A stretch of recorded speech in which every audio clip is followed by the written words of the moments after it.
What's up, YouTube boxing community? It's your boy, Mr. Universe of Sports, coming at you live and direct from an undisclosed location in California. You know how we do it.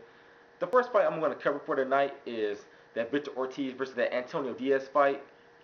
First and foremost, I scored the fight before the knockout rather, 50-44, and I think that Victor Ortiz faced the perfect opponent for him, coming off the devastating loss he had in June.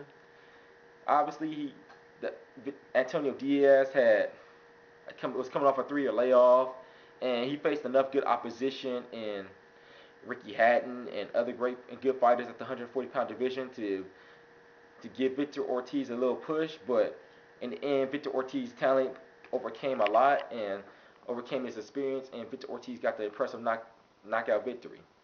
Here's what I liked about Victor Ortiz. Obviously, he shows good punching power. I like the way he sets it up with the jab he uses, and he moves his head a little bit. Obviously, he can improve, but he's 22 years old. He can get better at that. What I didn't like about Victor Ortiz was that he needs to tighten up his defense a little bit more, because as he goes up in opposition, he may get hurt.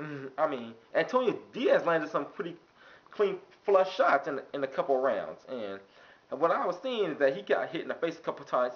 Even right before the knockout, he got hit with a good, clean punch.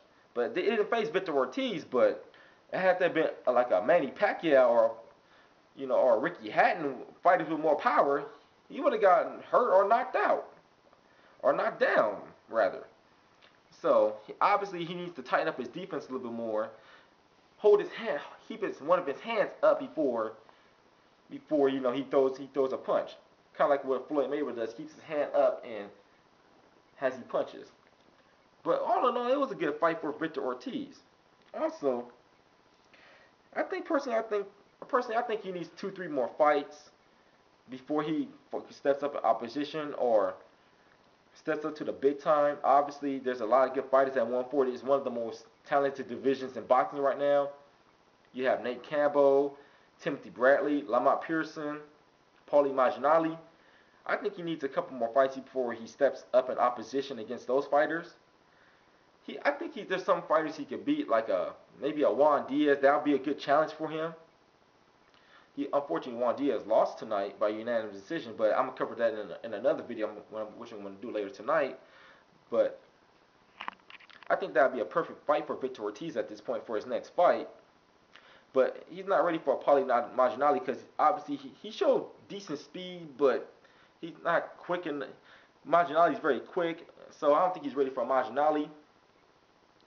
Well, enough about that. Obviously, none of these fighters that fought tonight are going to get a Manny Pacquiao or Floyd Mayweather. These are mega stars, obviously, so maybe if they come along and make louder noise, maybe one of the two will fight them. But right now, I like what they're doing right now. The top guys at 140 are fighting each other.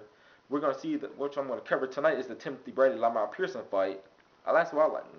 That's what I like about 140 right now is that the top fighters is fighting each other, and that Paulie Malignaggi versus the Juan Diaz rematch. I'm glad to see those two fight again.